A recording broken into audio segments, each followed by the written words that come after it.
TPCC working president Jaggareddy ఆసక్తికర వ్యాఖ్యలు చేశారు. మంత్రివర్గ విస్తరణ జరిగితే బీసీ సామాజిక వర్గాల్లో మక్తల్ ఎమ్మెల్యే శ్రీహరికి మంత్రి పదవి వరిస్తుందని అభిప్రాయాన్ని వ్యక్తం చేశారు. రాష్ట్ర నాయకుల్లోనే కాదు, ఢిల్లీ స్థాయి ఏఐసీసీ అధ్యక్షులు మల్లికార్జున ఖర్గే దృష్టిలోనూ శ్రీహరి ముదిరాజ్ ఉన్నాడని ప్రస్తావించారు.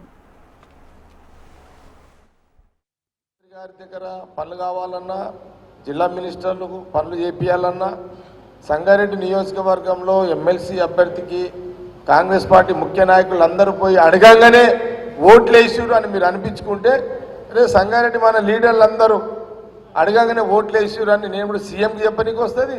శ్రీహరి కూడా అంటాడు పోయి, అన్నా నేను ఇన్ఛార్జ్ ఉన్నా, మా దగ్గర అవతల అపోజిషన్ క్యాండిడేట్ కంటే 1000 ఓట్లు ఎక్కువ వచ్చినాయి అని మనకంటే ఎక్కువ శ్రీహరి ఎమ్మెల్యేనే చెప్తాడు పోయి. విన్నారా? అర్థమైంది కదా? మన ముదిరాజ్ బిడ్డ, ముదిరాజు బిడ్డ, ముదిరాజు సంఘ బిడ్డ, కాంగ్రెస్లో ముదిరాజుల నాయకుడు, ముదిరాజు రాష్ట్రంలో ఉన్న ముదిరాజులందరూ గమనించాలి. ఇది రాష్ట్రంలో ముదిరాజులందరూ కూడా గమనించాలి. కాంగ్రెస్ పార్టీలో ఒక శ్రీహరి, ఒక ముదిరాజు నాయకుడు ఉన్నాడు. ఆయనకు అండగా నిలబడితే ముదిరాజులకు అండగా దండగా కాంగ్రెస్ పార్టీ ద్వారా అన్ని పనులు చేయిస్తాడు అని ఒక బలాన్ని ఇవ్వాలి నాకు. అది కాంగ్రెస్ పార్టీ ఇచ్చింది, ఇంకా ఇస్తుంది ఆయనకు.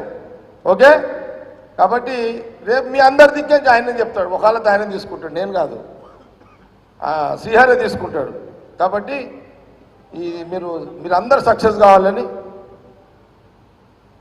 మీ అందరూ ఎమ్మెల్సీ ఎన్నికల్లో ఓటర్స్ మీరు ఒప్పించుకొని కాంగ్రెస్ అభ్యర్థికి మెజార్టీ సంగారెడ్డి వచ్చేటట్టు చూసుకోవాలని, చేయాలని మీ అందరికి మరొక్కసారి సూచన తెలియజేస్తూ ఈ సమావేశాన్ని ఇంతటితో ముగిస్తున్నాము.